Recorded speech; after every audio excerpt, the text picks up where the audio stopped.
This is a live shot you're looking at. Former President Trump's plane getting close to landing at LaGuardia Airport here in New York City.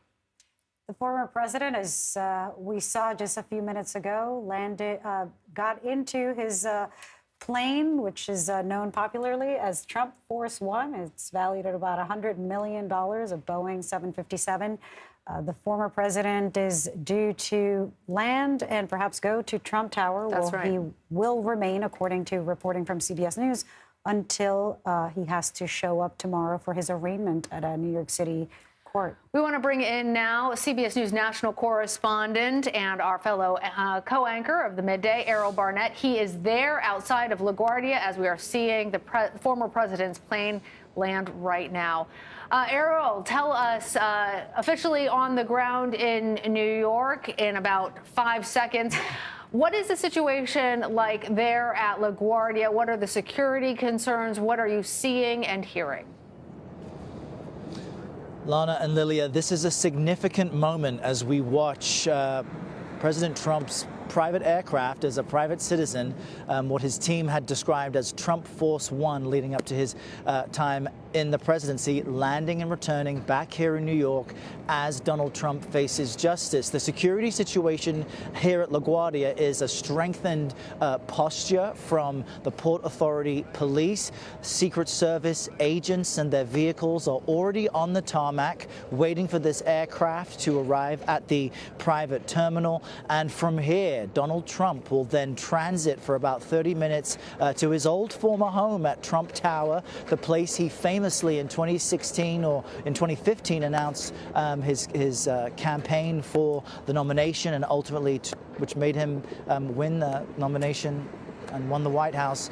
This is the moment. This is the moment. Donald Trump returns to New York to face what he says is a witch hunt against him. But we've watched, as his campaign says, they've already made $4 million since the indictment. So it's both a legal threat, but a money-making opportunity for the former president as he now lands in his former home of Queens. Right now, 3:27 p.m. is when the plane has made landing.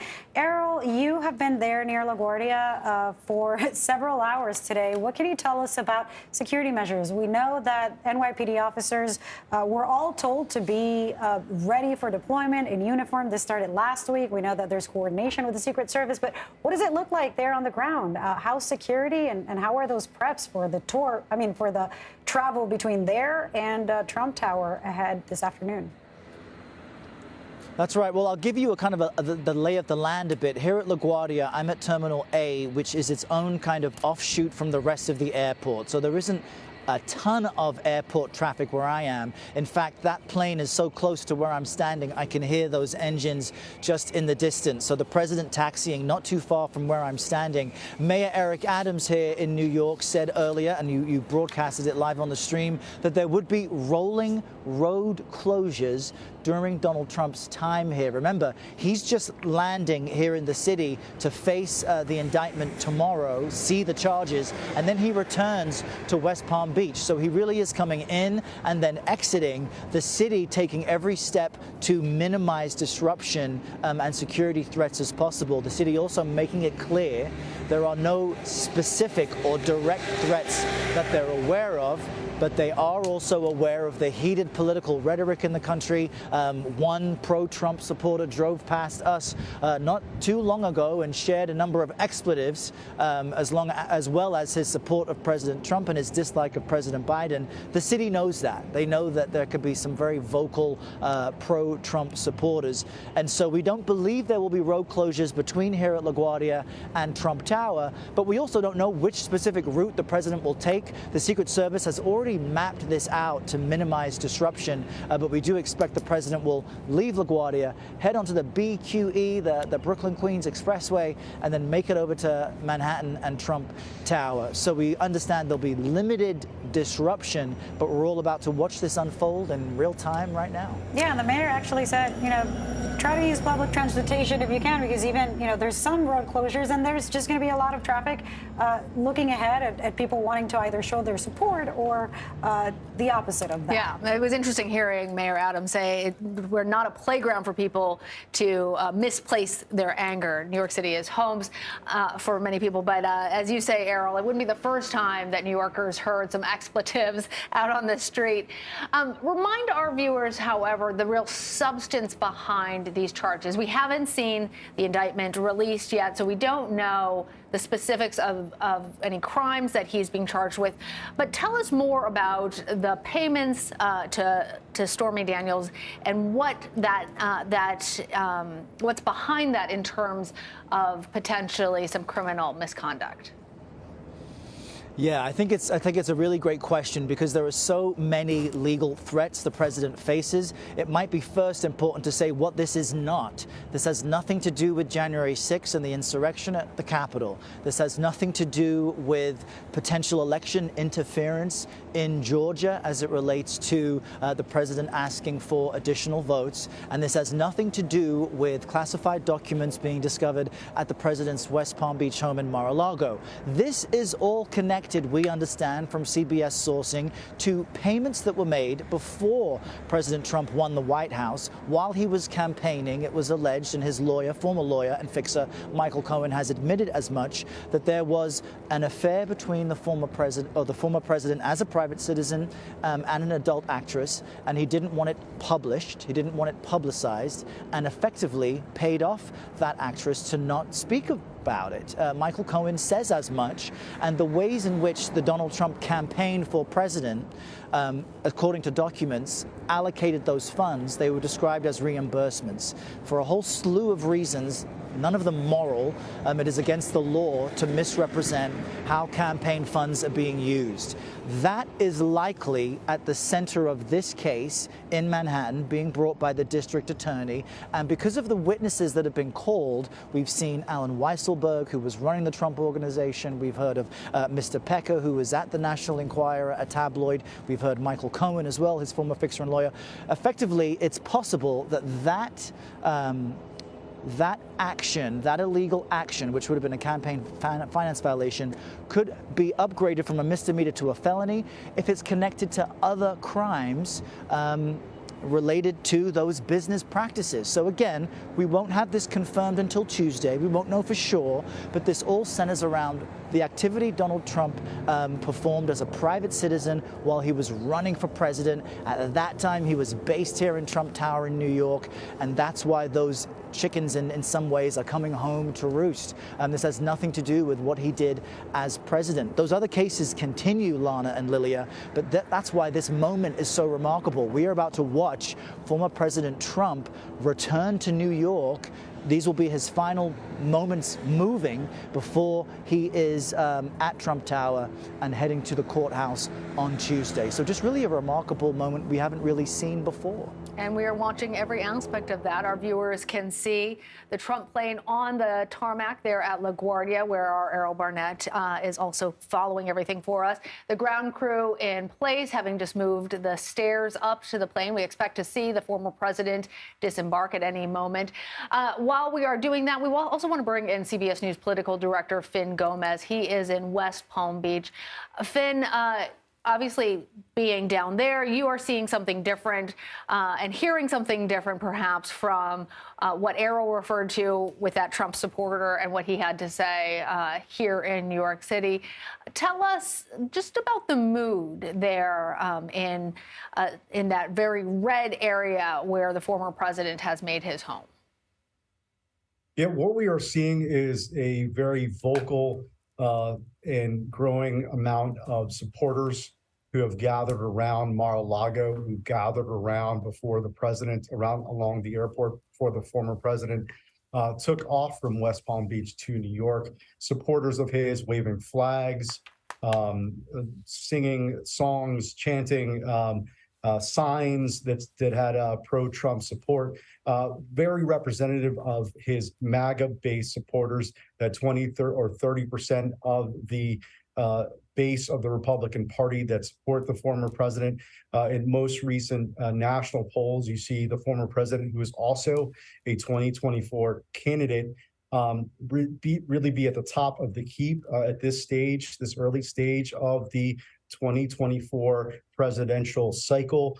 And what we are seeing, what we are hearing is, from that hardcore base who support the former president, regardless of these of the charges and the arraignment that he now faces today. And as Errol said, a very historic and unprecedented place in American politics, where we've seen a former president and current 2024 presidential aspirant being essentially surrendering himself to authorities and facing the charges that he is expected to face in a little while. In just a few hours, yeah. So, Finn, I just kind of want to do a bit of a recap. We are looking at former President Donald Trump's private jet.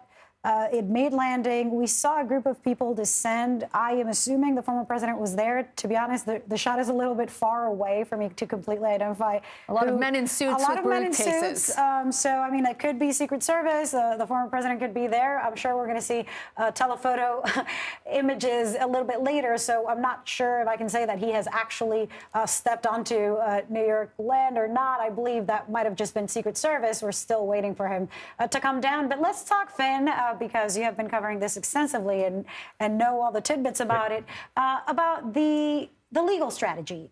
We know that given that this plane has made landing, former President Donald Trump was not fighting or staying in Florida. He's going to show up. He's going to surrender. That's what's expected to happen tomorrow, for him to be booked and photographed and fingerprinted. What do you know? What do we know, at least from your reporting, about what's going to happen there? What kind of exceptions, perhaps, do we believe are going to be made, if any, given that this is an unprecedented event, a former president who's going to be arraigned?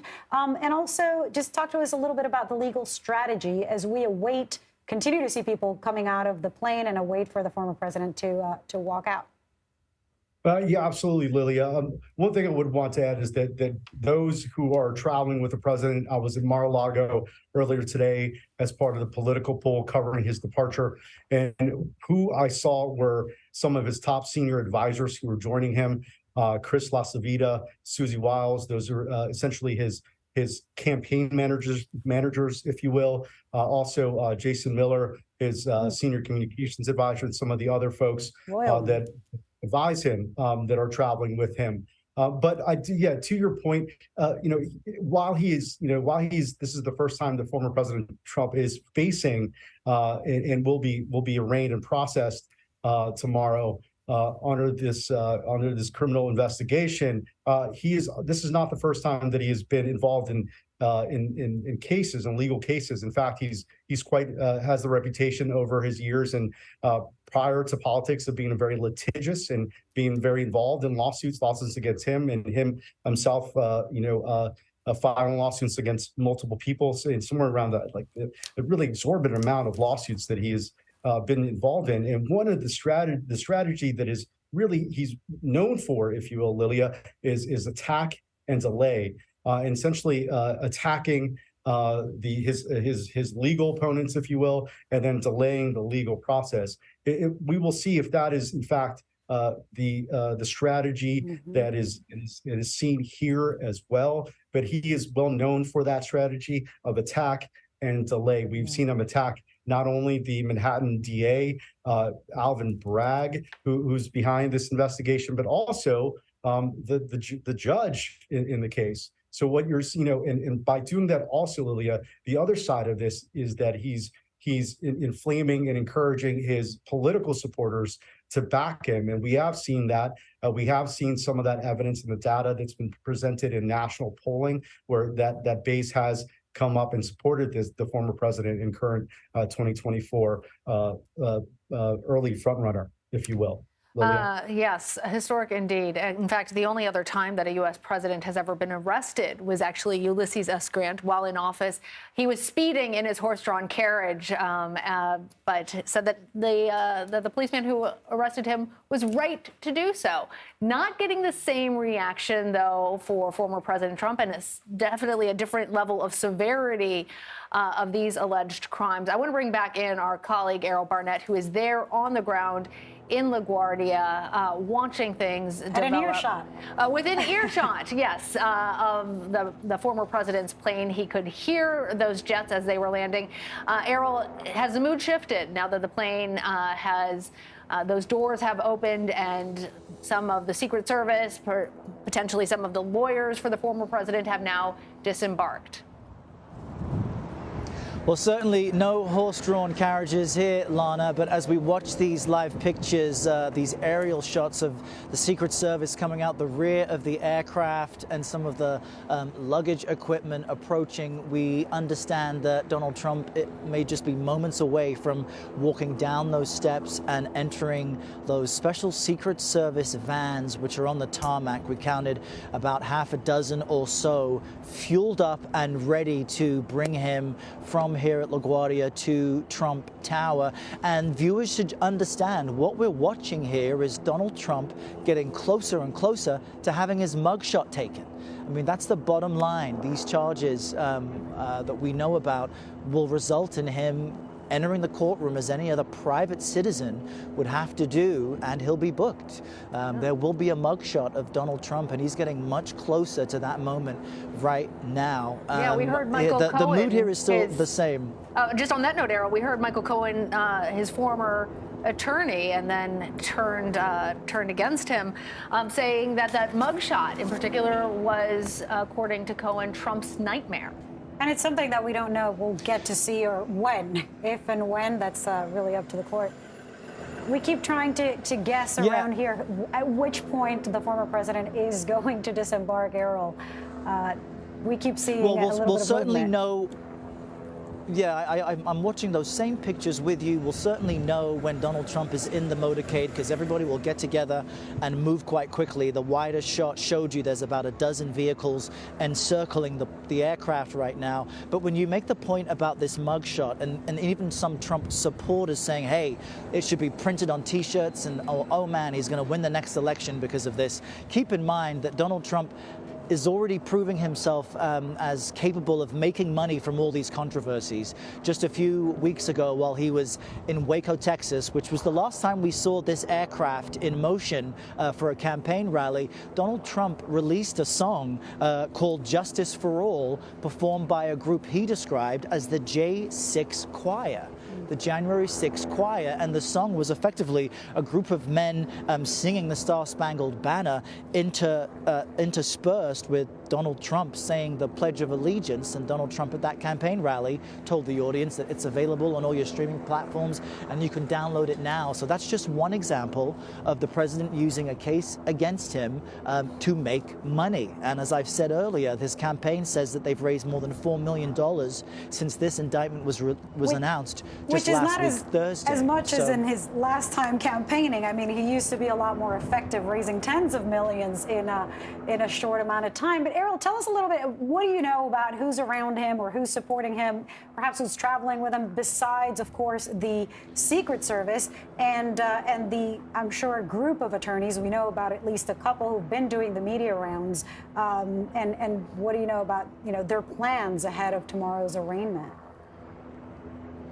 Yes, no, well, it is not clear to me who is traveling with Donald Trump at the moment. And I just feel like this is such a surreal moment, because we're now, I mean, this is probably the most famous luggage in the country right now as we watch bags come off of an aircraft. But it does speak to the enormity of the moment as we watch Donald Trump return. We haven't seen former First Lady Melania Trump appearing with Donald Trump at recent events. It's unclear if she would make this, roughly 24-hour trip back to New York. And we should also note that with Donald Trump planning to meet with his legal team this evening, this is a very fast turnaround. He is being brought back and there, I believe to we New are York actually, sorry, by the Errol, I legal think we're system. seeing the president, the former president, Donald Trump, now disembarking from the plane. Again, this is a wide shot, but that looks to be absolutely Donald Trump actually walking down now. Notably, there are no waves, no crowd to greet him. So a different type of scenario than the former president is accustomed to. A more solemn one, 3:44 in the east. He has now gotten into his vehicle. And Errol, I'm sure you're going to see this motorcade pass right by or behind you on their way to Trump Tower. And I'll just tell you this, what was noteworthy to me from watching Donald Trump exit the aircraft, and no, there are no kind of supporters there around him, there was no fist pump. His kind of trademark act when he exits his aircraft is kind of, you know, defiantly pump his fist in the air as a champion. He seemed here just to kind of quickly get off the aircraft and head straight into that vehicle. Everyone else's luggage all being pulled together, and we will watch the former president drive out just a short space behind me as he makes his way to Trump Tower. But this is certainly a sobering moment in so many ways. I'm just looking closely at who may be exiting the aircraft as well. I have some Must be a former thoughts First on who Lady that might Melania be, Trump. but I don't want I'm not to. sure that it is, though. No, it's I'm not. not sure that It might be is. unusual Might if be. she's walking the opposite direction. Right. So I To a would, different I would vehicle. hesitaate from making any guesses. Yeah. But you're right. We're watching. So, Errol, you stay right We're there. watching this Stay from on so top of far it. We'll away. give you a second to report it out. Meanwhile, we're going to pop back over to Finn Gomez to get his take. I imagine, Finn, you have been watching all of this as well. Errol made a point about that trademark fist bump we saw as the former president departed from West Palm. He at least gave one wave out. Here, coming off of the plane, there were no waves. There was nothing sort of congratulatory or celebratory in his movement from the plane. And there's no supporters because this is the tarmac of an airport, which nobody has access to. So certainly, you know, the kind of place where he would have that kind of a rallying or campaign tone. But what type of tone do you think the former president is going to try and strike while he is on the ground here, Finn? Well, I think that, you know, I think it's, you know, the point about the raised fist pump and all that. And I think Olivia has, you know, makes a great point that he really only has that interaction when he's at a rally or has supporters around him. We will likely see many fist pumps, if you will, tomorrow night at Mar-a-Lago when he returns back for those remarks that he's going to give. You know, those landing, though, I did spot some of his senior advisors, including Stephen Chung, his communications director, Margot Martin, one of his communications staff, and Chris LaSavita, who's also essentially his co-manager along with Susie Wiles. Susie Wiles is also traveling with him. But one point I also want to just make out, guys, is that, you know, as the former president is landing to face, you know, and getting ready to face the processing and the arraignment that he has to face tomorrow, you know, there's one split screen. Our colleague Ed O'Keefe points out that is something that the White House wants, and the current president wants. White House, yes. Current White House is to show that as he was arriving, President Biden was in Minnesota touting his legislative accomplishments, while Trump was landing in New York to face his indictment, and that is something that just politically has been something that has resonated, I think, throughout the political world. And as we are, fully into this 2024 race, even though we're still expecting others to jump into the race later this year. But I think it's important to note that there was some reporting that Ed O'Keefe and I both had that we reported today that, the White House and sources close to the White House say that his political operation, which was looking at April as a potential launch date for his reelect, has now been shifted, if you will, to later this year, even as late as June or July in the summer. Why?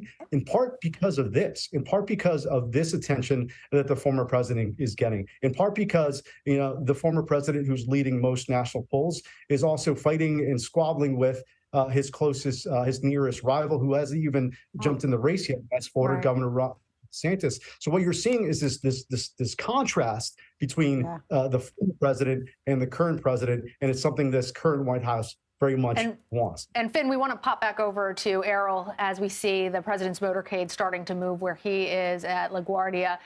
Errol, your take. We're watching President Trump's motorcade just make its way to the exit behind where I'm standing. Behind me, what they've done here at LaGuardia is they've now held traffic to make sure that none of the public can get through. I'm just moving myself, so you may hear some shuffling as we make our way And to a Errol, place where you can see it. But what this we're is where the seeing journey here begins. is this as big as it gets? I mean, just from this aerial shot, we just see, a handful, 3, maybe 9 vehicles or so. What does it look like in terms of the rest of the vehicles that perhaps are being used to keep the roads clear and safe? Yeah, you're exactly right. I mean, at the front of this line, you're seeing NYPD vehicles. Then you see Secret Service SUVs, and that is followed by some other emergency vehicles, including an ambulance, an FDNY ambulance, just making sure that every resource is available for any former president. This is the type of security detail that is afforded to all of them. And we understand that as they make their way to New York, they're going to have to enter what we all know as the BQE, the Brooklyn-Queens Expressway, a very busy highway through the largest city in the country. I don't believe they have closed any of it yet, but we have our choppers above us at this moment, and you'll watch this footage as the president makes his way from a very busy airport through a major expressway and on his way to one of the most congested parts of the biggest city of the country in East Midtown. And we see actually that exit is directly behind that shot, us. right? Yeah. There you are. I can see it's very small. That place where you're located at Marine Air Terminal, and the motorcade now passing right behind you. You and Errol have both served time as White House correspondents. We've been in motorcades with President Trump. What's notable to me as I'm watching this is that every other time we've been in one of those, there has been a press van there with the president following his motions, and this time that's absent. I think what's really important not to lose sight of is, of course, we're looking at something that looks very presidential because every former president has a Secret Service for their safety, but this is, at the end of the day, another citizen heading tomorrow to an arraignment to face criminal charges, and in a historic way, absolutely somebody who is a former president of the United States who was indicted. That has never happened before. So important not to lose sight of what is happening here. Somebody who is going to be in court tomorrow, photographed, fingerprinted, booked, possibly not handcuffed, but it is important that he's heading out there to surrender himself, accused, at least according to CBS News reporting, of multiple charges, including a felony for falsifying business records in the first degree. Errol Barnett is in New York. Finn Gomez is in West Palm Beach. Thank you both so much for your detailed reporting from the ground in Florida and New York. Thanks, gentlemen. Well, President Trump, as you see, is on his way to Trump Tower on 5th Avenue now, where he will spend the night. When his motorcade arrives, you will, of course, see it here live.